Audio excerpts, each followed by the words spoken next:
उसके बाद मेरे पास क्या है, 15 एक दफ़ा है तो एक दफ़ा 5 लिख दिया, 2 दफ़ा 17 है तो 2 दफ़ा 7 लिख दिया। ठीक है, तो ये मेरे टेंस वाले कंप्लीट हो गए। उसके बाद 20 में क्या है, 21 है और 23 है। मैंने यहाँ पे एक दफ़ा 1 लिख दिया, एक दफ़ा 3 लिख दिया। फिर 30s वाले 3 है ज़ीरो के साथ, तो 3 ज़ीरो आ गए। 2 दफ़ा 2 के साथ है और एक दफ़ा 3 है, ये लिख दिया। उसके बाद फोर्थ में है मेरे पास 3 दफ़ा 1 है और 3 दफ़ा 4 है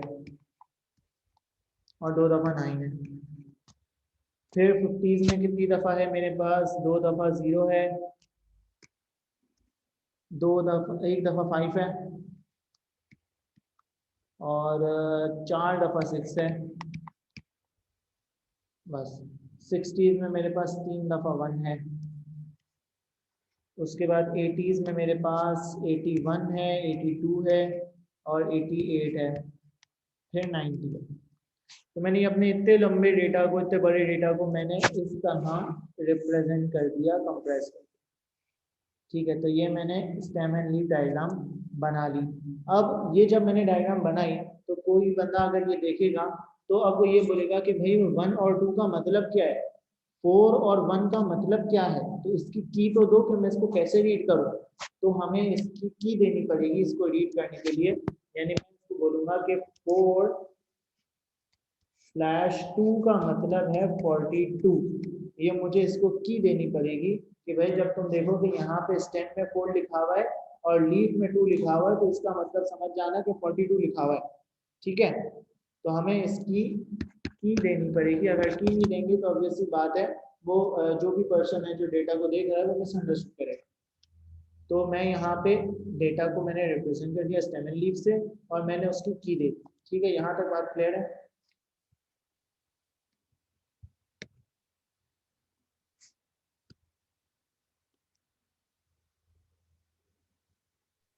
जी सर, कह रहा हूँ।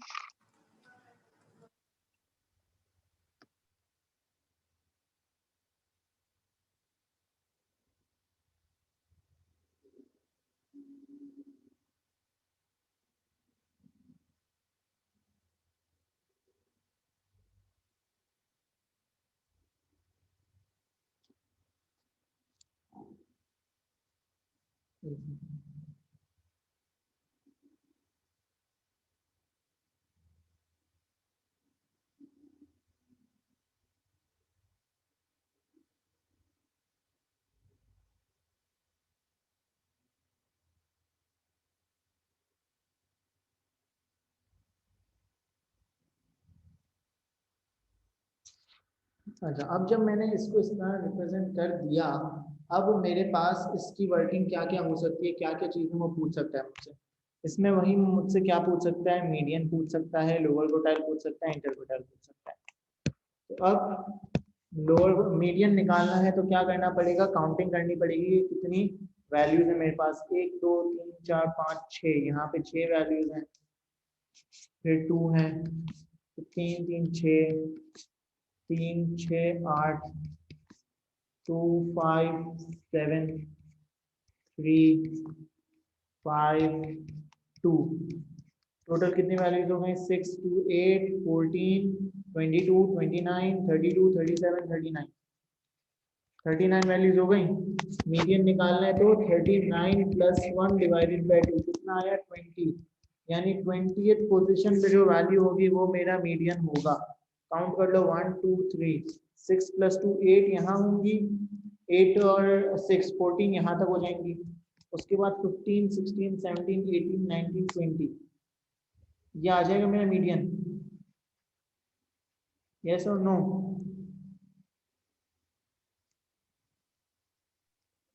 Yes sir. मेरे पास मीडियन क्या आ गया, 44। अब मैं जाऊंगा लोअर क्वार्टाइल की तरफ, तो मैंने मीडियन को इंक्लूड नहीं करा। और मीडियन से पीछे कितनी वैल्यूज होंगी, अगर मीडियन 20th वैल्यू है तो मीडियन से पीछे 19 वैल्यूज होनी चाहिए ना।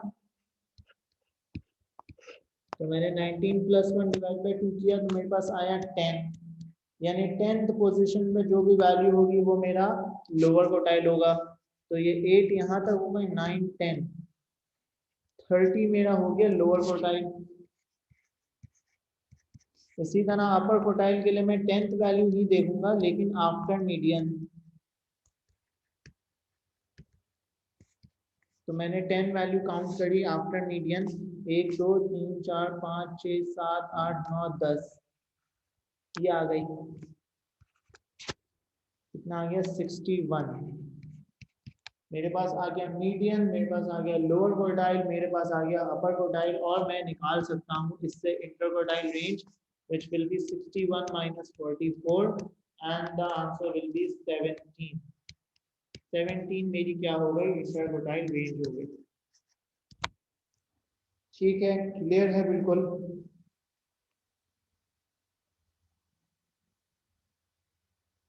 बोलो, कोई मसला डिस्कस करो जल्दी।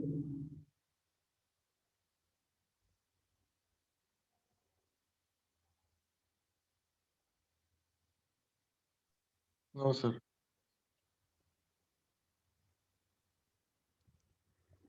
जैनब, ईमान, अहमद। जी सर, समझ आ गया। अहमद, तुम्हारा तो M1 था ना? नहीं सर, S1 है। S1 है तो M1 दूसरा किसका था यार?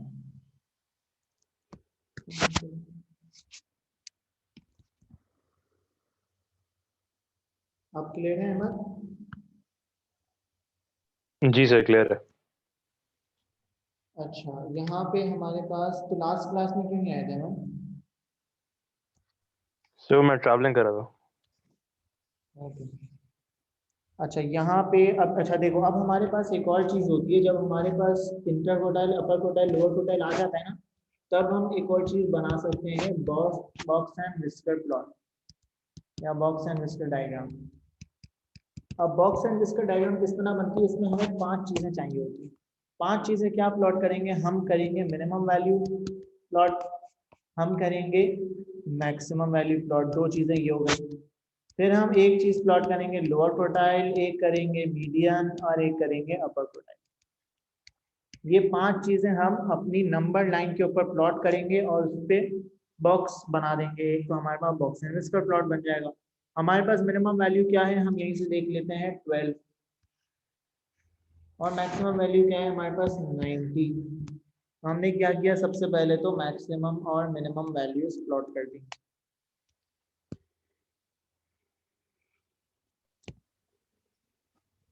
ये हमने पॉइंट कर दिया 12। 5 5 के गैप से अगर करें तो ये 0, 5 से करें या 10 से करें? 10 से कर देते हैं, चलो 10 20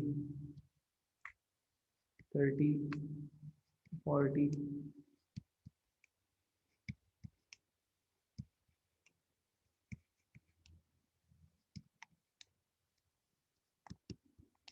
हमने क्या किया? हमने एक 12 मार्क कर दिया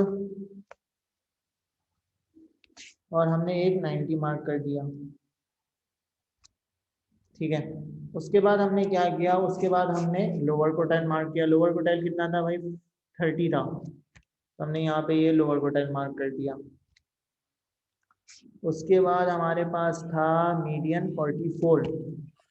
सर इंटर ये quartile upper quartile minus lower quartile नहीं होता? हाँ, वही तो किया है, तो हम तो लोअर क्वार्टाइल मार्क कर रहे हैं ना, इंटर क्वार्टाइल थोड़ी नहीं मार्क नहीं, कर रहे हैं। ऊपर वाले में आपका आंसर 17 क्या 61 माइनस हाँ 44 कैसे हुआ है? हाँ हाँ हाँ हाँ Was हाँ is हाँ 30 नहीं होगा? हाँ हाँ, मेरी गलती, माय बैड, सॉरी, किसी और ने बताया ही नहीं मुझे। सिखाओ तो, मुझे नहीं आता यार। 61 माइनस 30, ठीक है। उसके बाद अब क्या करना है? और कौन सा आएगा? अपर क्वार्टाइल कितना है? 61। ये 30 प्लॉट किया, ये 61 डालना है। अब 61 यहाँ पे आ गया ये। अब हमने बना दिया इस पे एक बॉक्स, और ये हमने बना दी एक सिरिंज जैसी एक डायग्राम बना दी हमने, जिसको हम बोलते हैं बॉक्स एंड विस्कर डायग्राम। 5 चीजें प्लॉट कर दी। क्या क्या? मिनिमम, मैक्सिमम, अपर क्वार्टाइल, लोअर क्वार्टाइल और मीडियन। ठीक है, क्लियर है?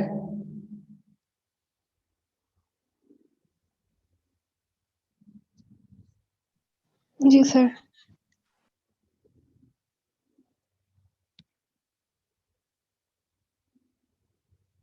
एक मिनट, हमने फिर गलती करी है। गलती करी है नहीं, 30, 44 और 60 दोनों 14 का फर्क है। और अच्छा ठीक है, सही सही। अच्छा अब देखो, हमारे पास ये डायग्राम बन रहा है। अब देखो, इस डायग्राम बनाने के बाद हमारे पास जो है दो तीन चीजें और आती हैं। क्या हम देखते हैं हमारा मीडियन और लोअर कोटाइल और मीडियन और अपर कोटाइल में डिफरेंस कितना है। यानी हम इसको बोलते हैं कि हम अपने डेटा की स्क्यूनेस मेजर कर रहे हैं। ठीक है, स्क्यूनेस क्या मतलब है कि मेरा डेटा जो है वो या तो पॉजिटिवली स्क्यूड होगा या नेगेटिवली स्क्यूड होगा या इवनली स्क्यूड होगा। क्या मतलब हुआ? पॉजिटिवली कब होता है, नेगेटिवली कब होता है? जब मेरा लोअर कोटाइल और मीडियन का जो डिस्टेंस है, जो डिफरेंस है, लोअर कोटाइल और मीडियन में जो डिफरेंस है वो अगर ज्यादा होगा अपर कोटाइल और मीडियन के डिफरेंस से, तो वो वाला मेरा डेटा क्या होगा? Negatively skewed. कि मेरा डेटा लोअर कोटाइल की तरफ ज्यादा है, अपर कोटाइल की तरफ कम है, तो वो मेरा डेटा होगा नेगेटिवली स्क्यूड। किस तरह से बन रहा होगा वो? इस तरह से कुछ बन रहा होगा कि लोअर कोटाइल और मीडियन में डिफरेंस ज्यादा है और मीडियन और अपर कोटाइल में डिफरेंस कम है। ये मीडियन, ये अपर कोटाइल, ये लोअर कोटाइल। तो लोअर कोटाइल और मीडियन का डिफरेंस ज्यादा है, मीडियन और अपर कोटाइल का डिफरेंस कम है, तो मेरा डेटा ज्यादा जो है वो लोअर कोटाइल की तरफ है, तो इसलिए नेगेटिवली स्क्यूड। इसी तरह अगर अपर कोटाइल का डिफरेंस ज्यादा होगा मीडियन लोअर कोटाइल के डिफरेंस से, तो वो वाला डेटा मेरा होगा पॉजिटिवली स्क्यूड। उसका प्लॉट किस तरह से बना हुआ होगा? उस तरह से बना हुआ होगा कुछ।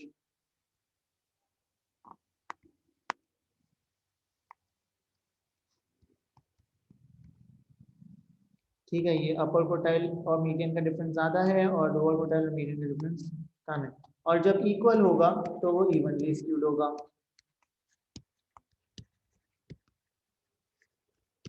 ठीक है,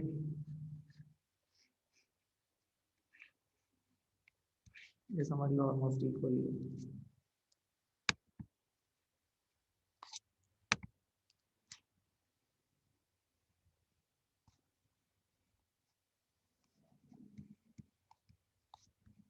तो अब मुझे ये बात बताओ कि ये मेरा डेटा पॉजिटिवली है, इवनली है या नेगेटिवली है? मीडियन और लोअर कोटाइल में कितना का डिफरेंस है? मीडियन कितने पे है? 44 पे, और ये 30 पे। कितना का डिफरेंस है? 14। 30 और 44 में 14 का डिफरेंस होता है। 44 माइनस 30 14 होता है ना? जी सर 14। और 60 माइनस 44?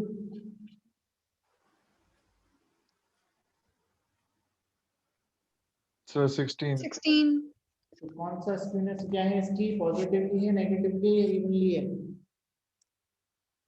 Sir negatively. कितना, कहाँ पे डिफरेंस ज्यादा है? पॉजिटिवली नहीं होगा? पॉजिटिव ना, यहाँ पे अपर कोटाइल और मीडियन का डिफरेंस ज्यादा है, ये देखो। Okay sir. ठीक है, तो ये पॉजिटिवली स्क्यूड होगा। बहुत माइनर सा डिफरेंस है लेकिन फिर भी पॉजिटिवली स्क्यूड है। ठीक है, ये बात क्लियर है? स्क्यूनेस की बात समझ आ गई कि किस तरह पता करते हैं स्क्यूनेस? मतलब बस हमें हमें ये पता चलता है स्क्यूनेस से कि मेरा डेटा ज्यादा लार्ज डेटा ज्यादा है या छोटा वाला डेटा ज्यादा है। तो अगर मेरा डेटा नेगेटिवली स्क्यूड होगा, इसका मतलब मेरे डेटा में छोटी वैल्यू ज्यादा है क्योंकि लोअर कोटाइल की तरफ ज्यादा डेटा है। और अगर मेरा डेटा जो है वो पॉजिटिवली स्क्यूड होगा, इसका मतलब लार्ज वैल्यू मेरे डेटा में ज्यादा है क्योंकि अपर कोटाइल की तरफ ज्यादा है। ठीक है, तो ये मुझे पता चलता है अपनी बॉक्स एंड विस्कर डायग्राम से। सही है, आगे चलें। Yes sir. अच्छा, नेक्स्ट है हमारे पास हिस्टोग्राम। अच्छा, किसी भी पॉइंट पे किसी को कंफ्यूजन हो तो फौरन से डिस्कस कर लेना। ये नहीं, मेरा वेट नहीं करना कि मैं पूछूं। कि कोई प्रॉब्लम है पूछ लो, फॉर जो भी कहीं भी कोई मसला हो। अच्छा, अब हिस्टोग्राम क्या होता है? हिस्टोग्राम हमारे पास बनता है कुछ इस तरह से, ठीक है। इस तरह से कुछ हिस्टोग्राम बनता है हमारा। एक्स एक्सिस पे हम लेते हैं क्लास इंटरवल्स, और क्लास इंटरवल्स जो हमने ऊपर बात करी थी ये होते हैं क्लास इंटरवल्स। ये आ गया, ये क्लास इंटरवल्स होते हैं। तो एक्स एक्सिस पे हम मार्क करेंगे क्लास इंटरवल्स, और वाई एक्सिस पे हम मार्क करेंगे फ्रीक्वेंसी डेंसिटी। सर ये क्या चीज़ है फ्रीक्वेंसी डेंसिटी? पहली दफ़ा सुन रहे हैं। तो फ्रीक्वेंसी डेंसिटी कुछ भी नहीं है। फ्रीक्वेंसी डेंसिटी का मतलब है कि आपकी जो फ्रीक्वेंसी है वो आपके क्लास इंटरवल में किस तरह डिवाइड हुई है, ठीक है। फ्रीक्वेंसी डेंसिटी मेरे पास जो मेरी जो फ्रीक्वेंसी है वो मेरे क्लास इंटरवल में किस तरह से डिवाइड हुई है। Frequency divided by class width, यानी क्लास विड्थ अगर मैं बोलूँ कि मेरे पास x की वैल्यूज हैं 0 से 10 तक, तो इसका मतलब कि मेरी क्लास विड्थ कितनी है 10 माइनस 0 10। और मैं अगर बोलता हूँ कि मेरी फ्रीक्वेंसी है लेट्स से 5, तो 0 से 10 तक वैल्यूज यानी 10 वैल्यूज की टोटल फ्रीक्वेंसी 5 है। तो पर जो क्लास बाउंड्री है, जो एक वैल्यू है x की, उसमें ये फ्रीक्वेंसी किस तरह से डिवाइड हुई है, ये मुझे मेरी फ्रीक्वेंसी डेंसिटी बताती है। तो अगर मुझे यहाँ से फ्रीक्वेंसी डेंसिटी निकालनी थी तो मैं क्या निकालूंगा 5 डिवाइडेड बाय 10 1/2। ठीक है, तो मैं क्या करूंगा y एक्सिस पे फ्रीक्वेंसी डेंसिटी मार्क करूंगा और x एक्सिस पे मैं क्लास इंटरवल्स मार्क करूंगा। अच्छा, अब एक एग्जांपल लेते हैं x 0 से 10,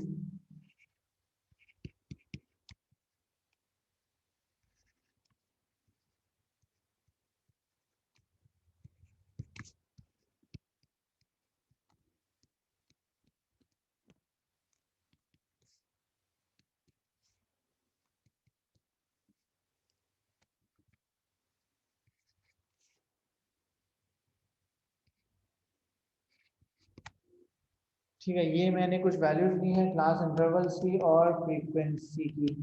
एक और हम बना लेंगे कॉलम फ्रीक्वेंसी डेंसिटी का। तो frequency density upon class width कितना आएगी फ्रीक्वेंसी? जल्दी जल्दी बताओ। 10 oh sorry 1 1 फिर half 1/2 और किसी के पास कैलकुलेटर नहीं है? सिर्फ ईमान बता रही है। सब करो कैलकुलेट।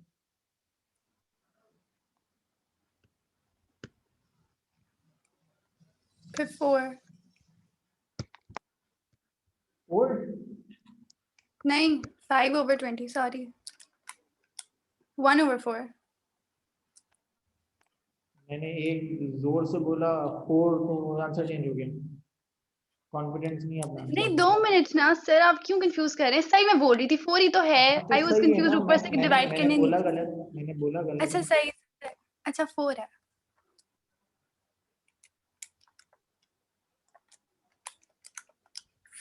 सिक्सटी डिवाइड बाय 15 ये भी 4 होगा। सर नेक्स्ट का भी 4 है। इसका भी 4। ठीक है, अब मैं क्या करूंगा x एक्सिस पे मैं क्लास इंटरवल्स प्लॉट कर दूंगा, y एक्सिस पे मैं फ्रीक्वेंसी डेंसिटी प्लॉट कर दूंगा।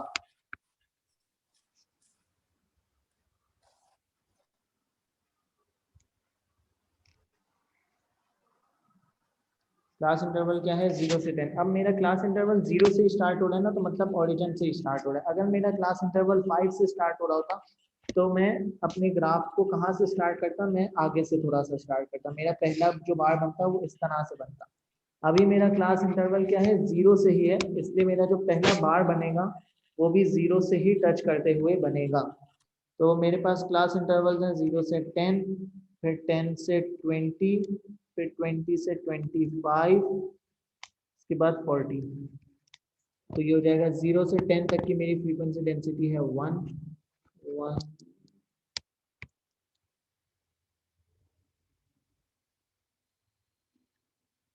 1 2 3 4। 0 से 10 की फ्रीक्वेंसी डेंसिटी 1 है। 10 से 20 की 0.5, फिर 4 और फिर 4। ये मैंने क्या बना दिया? अपना हिस्टोग्राम बना दिया। अच्छा, अब ये जो ट्राइंगल्स बने हैं, अगर मैं ये वाला ऊपर वाला डेटा नहीं देता और मैं बोलता कि भाई ये हिस्टोग्राम है तुम्हारे पास, मुझे यहाँ से 20 से 25 का जो क्लास इंटरवल है उसकी फ्रीक्वेंसी बता दो जल्दी से, तो क्या होगी, कैसे बताओगे? Sir, 5 times 20. हाँ, रिवर्स वर्किंग कर देंगे भाई। Frequency density equals to frequency upon class width होता है ना। अगर फ्रीक्वेंसी चाहिए, फ्रीक्वेंसी डेंसिटी और क्लास विड्थ है, तो फ्रीक्वेंसी डेंसिटी की जगह पे 4 लिख दिया, फ्रीक्वेंसी अपॉन क्लास विड्थ की जगह पे 5 लिख दिया, तो फ्रीक्वेंसी आ गई 20। तो अगर वो हिस्टोग्राम देता है और वो ये वाला डेटा बनाने को देता है इंडिविजुअल क्लास इंटरवल्स की फ्रीक्वेंसीज का, तो हम frequency density multiply by class width करके फ्रीक्वेंसीज निकाल लेंगे, कोई मुश्किल बात नहीं है। अच्छा, ये हमने बना दिया क्या, हिस्टोग्राम। अब यहाँ पे मैंने जो एग्जांपल ली है, ये मैंने बहुत सोच समझ के लिए, क्यों, क्योंकि देखो यहाँ पे मेरे पास जो है सारे बार्स क्या है, एक दूसरे से अटैच्ड हैं।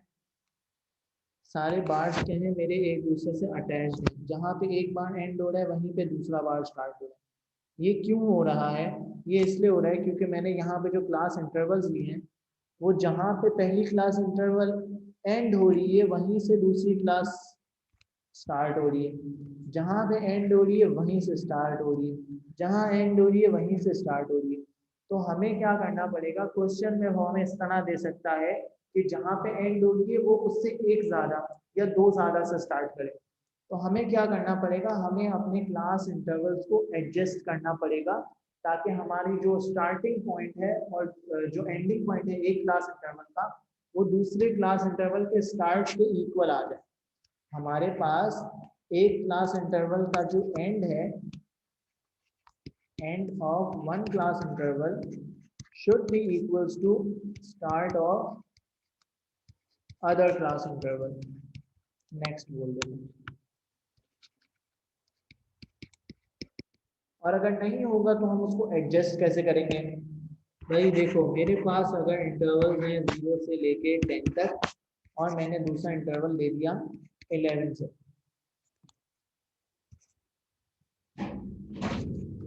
और उसके बाद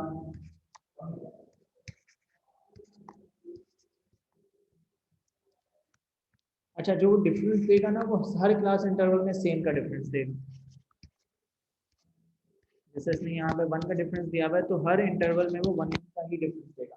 अब देखो डिफरेंस कितने का है, 1 का है, राइट। मैं क्या करूंगा, मैं यहाँ पे एक काम ये करूंगा कि सबसे पहले तो मुझे ये देखना है कि डिफरेंस कितने गए, तो डिफरेंस है 1 का। मैं जो भी डिफरेंस होगा ना उसको डिवाइडेड बाय 2 कर दूंगा। क्या कर दिया मैंने, 1/2। अब मैं अपने प्रीवियस क्लास अपने क्लास इंटरवल के एंड में यहाँ से मैं इस 1/2 को माइनस कर दूंगा, सॉरी प्लस कर दूंगा। एंड वाले में प्लस होगा, एंड वाले में प्लस करूंगा और स्टार्ट वाले में माइनस कर दूंगा। तो अगर मैं इसमें प्लस करूंगा तो ये 10.5 हो जाएगा, और मैं इसमें 11 में 0.5 माइनस करूंगा तो ये भी 10.5 हो जाएगा। इक्वल हो गए दोनों। एक एंड में मैंने क्या किया, प्लस कर दिया, और स्टार्ट में मैंने क्या किया, माइनस कर दिया। जितने का डिफरेंस था उसको डिवाइड बाय 2 करा, तो और मैंने प्लस और माइनस कर दिया, ठीक है। अब मैं सबके साथ यही करूंगा, तो ये हो जाएगा 20.5, ये भी हो जाएगा 20.5, ये हो जाएगा 25.5, ये भी हो जाएगा 25.5, और ये हो जाएगा 40.5। ठीक है, तो मैंने अपने क्या किया, क्लास इंटरवल्स को एडजस्ट कर दिया, और फिर मैं अब अपना हिस्टोग्राम आराम से बना लूंगा। अच्छा, फ्रीक्वेंसी डेंसिटी जब हम निकालेंगे, सवाल ये होना चाहिए कि फ्रीक्वेंसी डेंसिटी जब हम निकालेंगे तो सर हम क्लास विड्थ कौन सी लेंगे, एडजस्ट वाली लेंगे या दूसरी वाली लेंगे, बताओ। एडजस्टेड क्लास विड्थ लेंगे या एक्चुअल वाली लेंगे?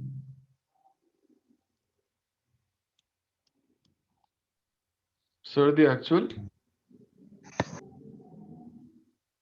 और कोई?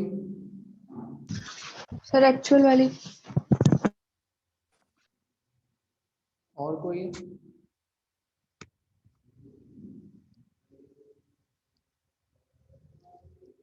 ईमान, जैनब, वलीद, एक्चुअल वाली। सारे स्मार्ट बच्चे मेरे पास ही आ गए हैं। भाई देखो x की इंटरवल्स हैं, मैं बोल रहा हूँ पुराना इंटरवल था मेरा 11 से 20 तक। क्लास विड्थ कितनी है इसकी?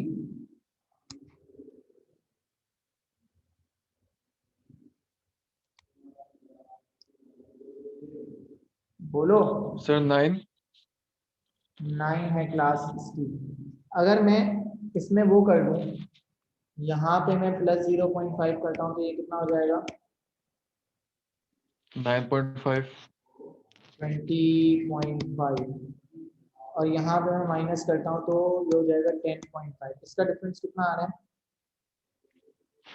Sir, 10. एक सेकेंड वेट करो। 1 से 10 तक ली, फिर हमने 11 से 10 तक ली।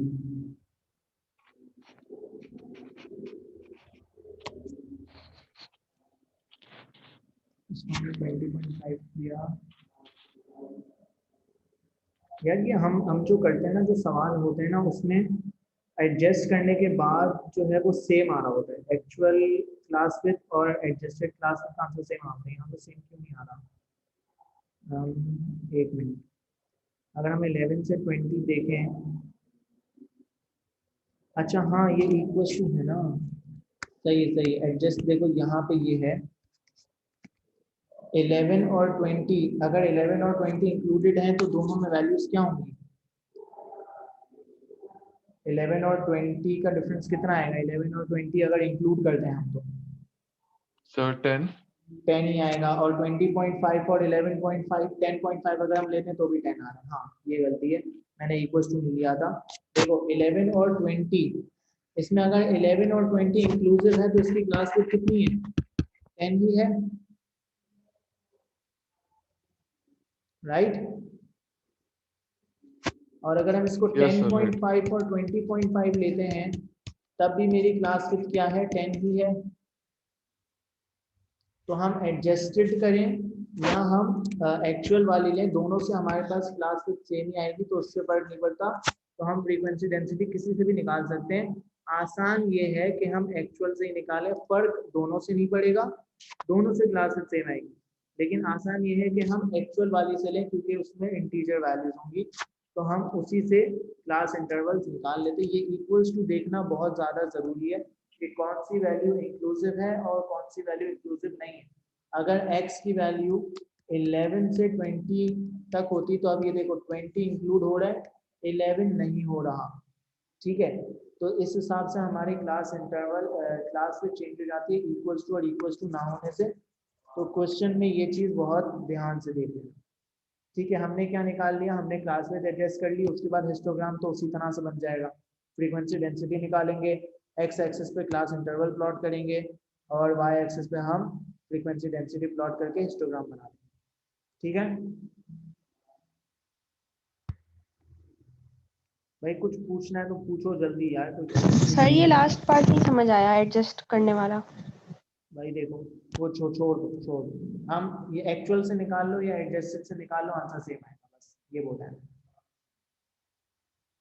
एक्चुअल क्लास विड्थ भी वही होगी और एडजस्ट वाली भी वही होगी, सेम होंगी दोनों।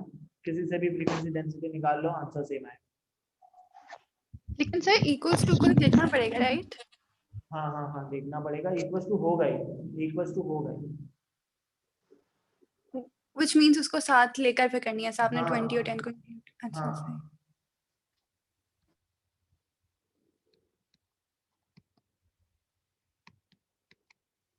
अच्छा एक और बात हम कर लेते हैं अब, तो हमारा चैप्टर ऑलमोस्ट खत्म हो जाएगा।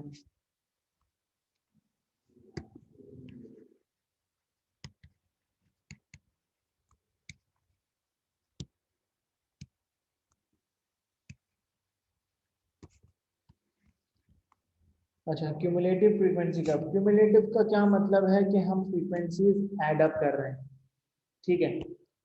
अच्छा ये क्लास एंड हो, मीटिंग एंड हो जाए तो ज्वाइन कर लेना दोबारा।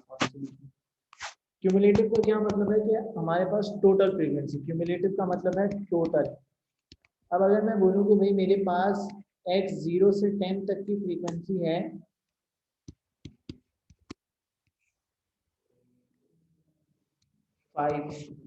फिर 10 से लेके 20 तक की फ्रीक्वेंसी है 10,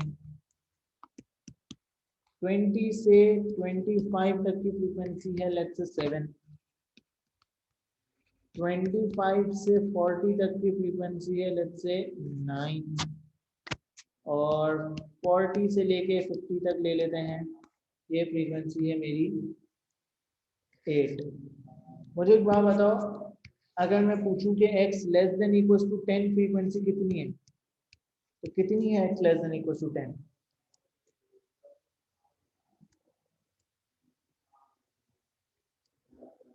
बताओ। 10 ही है। x less than equals to 10 frequency, तो क्या हुआ, 10 कहाँ से, 10 से कम सिर्फ फ्रीक्वेंसी 5 कितनी है, 5 है। और अगर x less than equals to 20 पूछूं तो तो 10। देखो x less than equals to 20 का क्या मतलब है, 20 से पीछे, 20 से अच्छा नहीं तो पीछे फिर हमारे 50। पास ऐड अप हो जाएंगी। 20 से पीछे का मतलब है कि वो 0 से 10 वाली फ्रीक्वेंसी भी ऐड हो जाएगी। तो हम फ्रीक्वेंसीज ऐड करते हुए जा रहे हैं। 10 20 से कम फ्रीक्वेंसी क्या हो गया, 15,